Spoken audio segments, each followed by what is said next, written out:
Shalom bagimu yang diberkati dan dirahmati Tuhan. Kembali kita berjumpa dalam edisi Renungan Pagi Penyejuk Iman.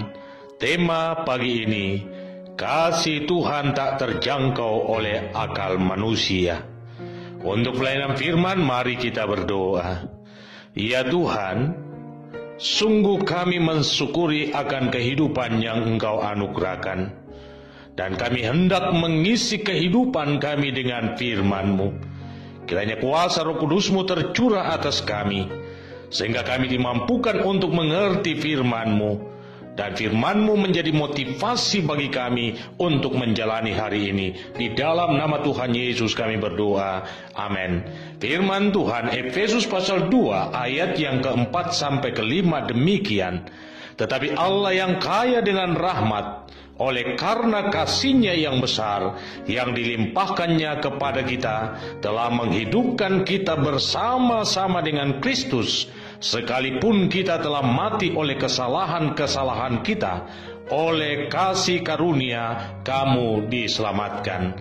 Saudara-saudaraku, kita cenderung membanding-bandingkan banyak hal di dalam hidup ini. Dan akibatnya adalah setiap orang sangat sulit menerima kenyataan yang bertolak belakang dengan jalan pikirannya. Dan tanpa disadari bahwa cara Tuhan berbeda jauh dengan cara manusia, dan apa yang dipikirkan Tuhan bertolak belakang dengan apa yang dipikirkan manusia. Saya teringat dengan sebuah kisah tentang seorang pengelana yang sedang berteduh di bawah pohon beringin. Sang kelana kagum dengan batang pohon beringin yang besar dan akar-akarnya yang kokoh merambat di antara celah bebatuan.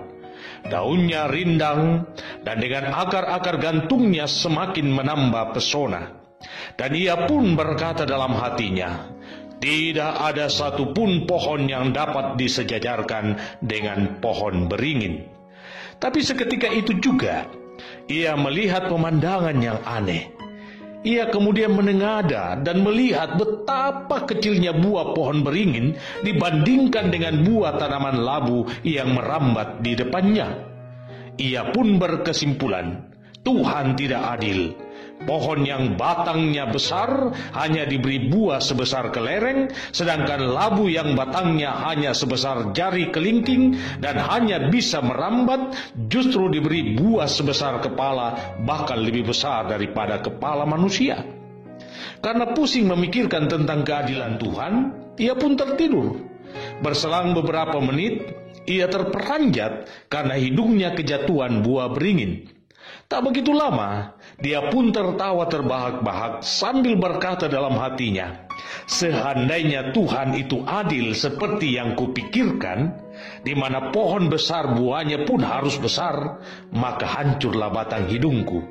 Saudaraku, saya berani mengatakan kepada Anda bahwa justru tindakan Tuhan yang tidak adil menurut jalan pikiran manusia, disitulah tersirat bukti kasih-Nya yang tidak terselami oleh akal budi manusia.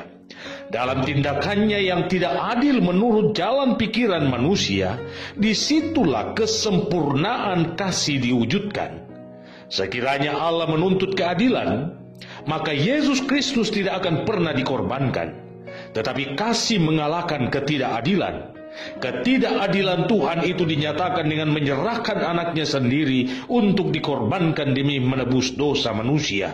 Itulah yang disebut kasih karunia eurene.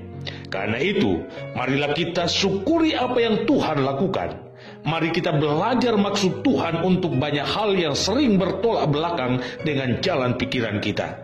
Mari kita meyakinkan diri kita bahwa segala yang Tuhan perbuat dalam sepanjang jalan hidup kita itu adalah sempurna. Ia melakukan yang terbaik buat kita, bukan karena kita layak untuk menerimanya, tetapi kita menerimanya hanya karena kasih karunia-Nya.